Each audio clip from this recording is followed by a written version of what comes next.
We're going to look inside a commercial bank and learn how banks serve us. We'll find out how Nancy Wallace is helping herself and helping the bank to fulfill its purposes. By looking in on Frank Hamilton, we'll learn the meaning of credit. And by following along with Richard Morton, we'll see how bank credit serves the world of business. Behind the scenes, in the bookkeeping department, we'll be concerned with the bank's records of various depositors' accounts and with the bank's own balance sheet. Let's look at the balance sheet this way. When the bank started, its assets were only the cash contributed by the stockholders who organized the bank. This was balanced, on the ownership side, by the capital stock issued to the stockholders.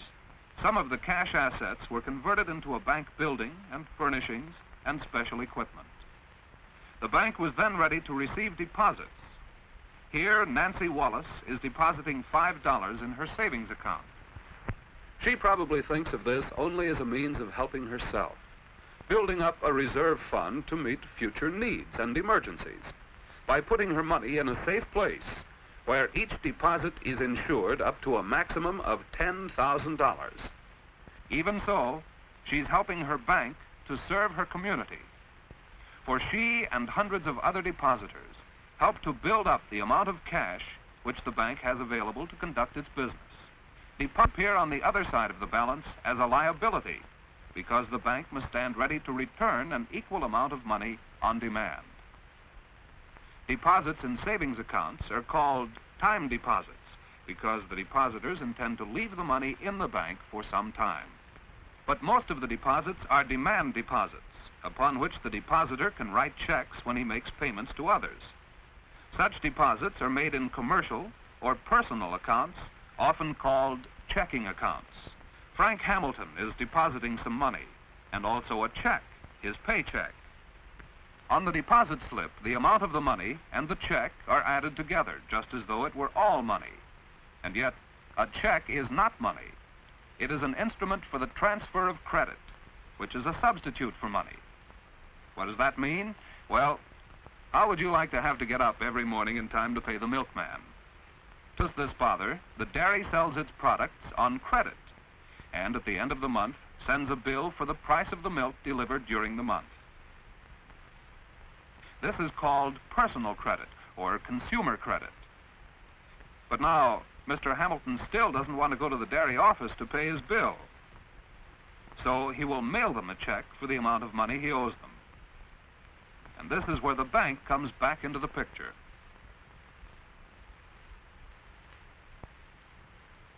On his job, Mr. Hamilton himself is paid not in money, but by check. He deposits his paychecks in the bank. He receives no money for his work. But in the bookkeeping department of the bank, the amount of the deposit is credited to Mr. Hamilton's account. In other words, it is added to the amount of his credit in the bank. Meanwhile, the amount of the check is deducted from the amount of credit available to Mr. Hamilton's employer. Thus, the check has served as an instrument for the transfer of credit from the Central Manufacturing Company to Mr. Hamilton. In addition to personal checks, there are several other types. A certified check is a personal check that is guaranteed by the bank on which it is drawn. A cashier's check is one drawn by a bank on its own funds in the bank. A bank draft is a check drawn by a bank on funds it has on deposit in another bank. By means of these various credit instruments, a bank deals much more in credit than it does in money. Now, a bank not only assists in the transfer of credit, but it also creates credit. To see how this is done, we'll follow Richard Morton into the loan department of the bank. Mr. Morton owns a hardware store in town. He has his bank account here, and he is well known to the officials of the bank as an honest, conscientious, capable businessman. He explains his business. He has recently purchased about $2,000 worth of goods for his store from the Central Manufacturing Company. To encourage prompt payment, the manufacturer offers him a discount if he pays the bill within 10 days. Mr. Morton would like to take advantage of this saving, But right now, he does not have enough spare cash or bank credit. He wants to borrow that much from the bank for 30 days. Since Mr. Morton is known to the bank as a reliable man, and since he has brought along records to show that the financial condition of his business is sound, the banker can feel reasonably certain that Mr. Morton will be able to repay the loan when it comes due. So the banker is glad to make the loan. Mr. Morton writes out a promissory note. This is a promise to pay the money back to the bank at a certain time, in this case, in 30 days.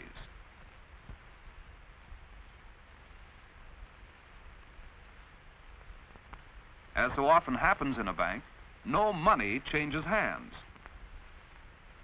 The amount Mr. Morton has borrowed is simply credited to his account, minus the interest which the bank charges for this service. When interest is deducted in advance, we call it discounting a note, and the interest is called discount. Other notes provide that the borrower receives the full amount and pays it back, plus interest. Either way, the interest that it collects on loans is one of the bank's principal sources of income. Now Mr. Morton has obtained his loan. He has increased his bank credit by nearly $2,000. But this credit was not transferred to him from some other account, so where did it come from? The bank always has on hand a reserve of money received from the stockholders and depositors. On the basis of these cash reserves, a bank can create credit. As a result of the loan to Mr. Morton, the asset, loans and discounts, is added. To balance this, the deposits figure is increased by the amount of the loan which is left with the bank. So, besides providing a safe place for depositing money and making it easy for people to transfer credit from one to another, a bank serves a community by making additional credit available for many purposes. For a family to build a new home, for a merchant to enlarge and remodel his store, for a farmer to purchase new equipment, for a manufacturer to meet his payroll during slack selling periods, for a family to meet the cost of an expensive illness, and for many other good reasons why people are always needing more money, more credit than they have immediately available. Since most of these transactions involve the transfer of credit rather than cash, they increase the bank's deposits much more than they decrease its cash. Consequently, the bank needs to keep comparatively little cash on hand. By proper timing, new loans are made at about the same rate that old ones are repaid. For instance, when Mr. Morton's customers pay their bills, he deposits their checks in his bank account.